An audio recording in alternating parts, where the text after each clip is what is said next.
The demonstration building is a single-family home. It has a living room and 2 bedrooms. In the living room is your typical couch, TV, and in your bedrooms is your typical kids' bedroom with beds, stuffed animals, pictures on the wall. We're going to demonstrate the difference between having an open door and a closed door and how a closed door stops the spread of fire. So we started sending this message last year during our open house. This year, due to the pandemic, we had to cancel our open house. So we still want to get the message out and do the demonstration to show the difference that a closed bedroom door can make. You'll be able to see in the bedroom that has the closed door versus the bedroom that has the open door on what that room looks like during the active fire.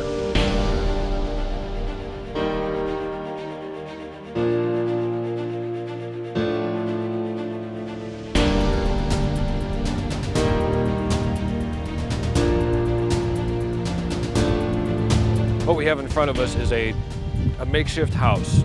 We've lit a small fire in the living room in the back of this house. Attached to this living room is 2 bedrooms. One has a closed bedroom door and the other one is open.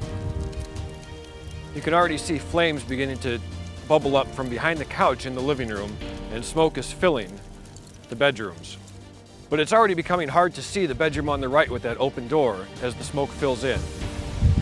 The killer in a fire is actually not the fire, it's the smoke. It's the 10,000 parts per million of carbon monoxide that fills into that room.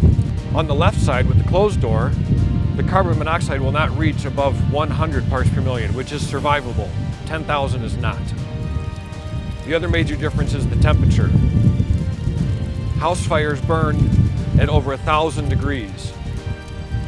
That heat will quickly reach the ceiling and begin spreading out to any open areas it can, especially through those open doors.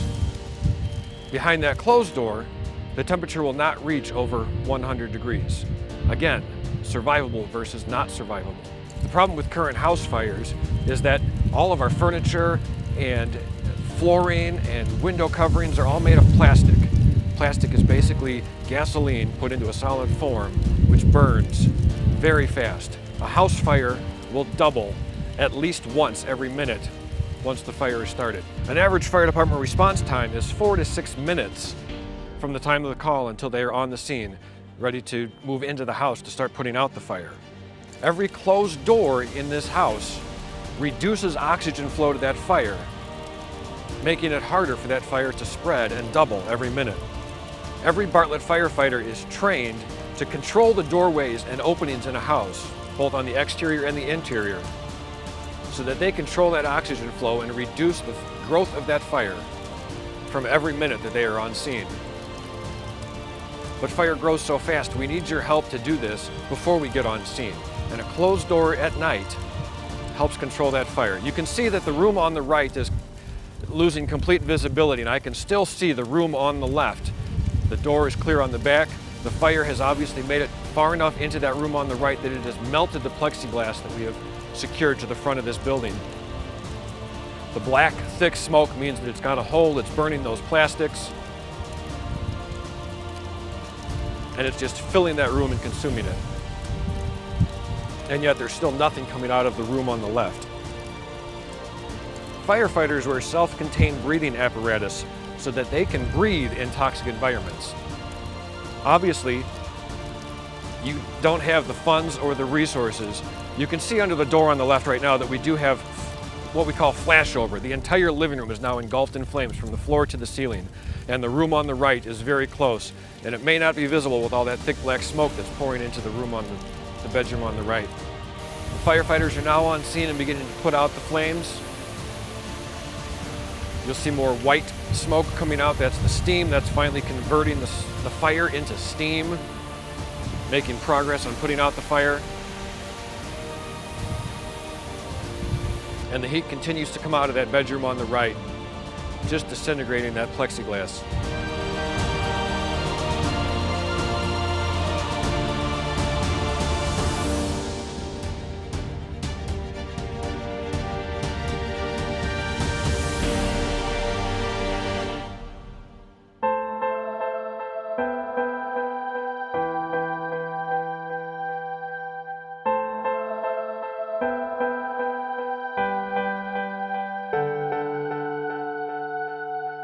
As we conclude this demonstration, I want to point out a few things to you. This was the room that the fire started in. Again, we had a couch, a TV. This room reached what we call flashover. The temperatures in this room were over 1,000 degrees. Everything in this entire room was involved in fire. You can see from the carpeting to the couch to the walls.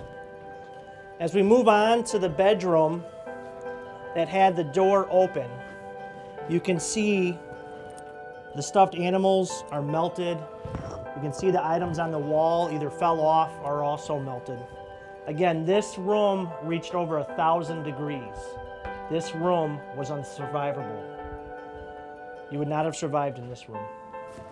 As we go into the room that had the door closed, you can see the back side of this door and how this door held back the fire and the smoke. And in this room, you could see all the materials that we had, from stuffed animals to blankets to games. All the materials in here are fine. In this room, you would survive.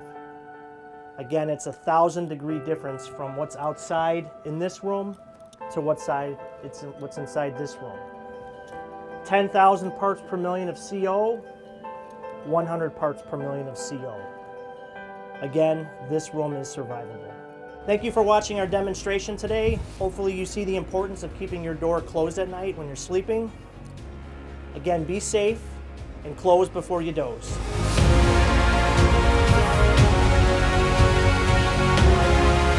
Remember, close before you doze. Close before you doze. Close before you doze. Close before you doze. Close before you doze. Remember, close before you doze.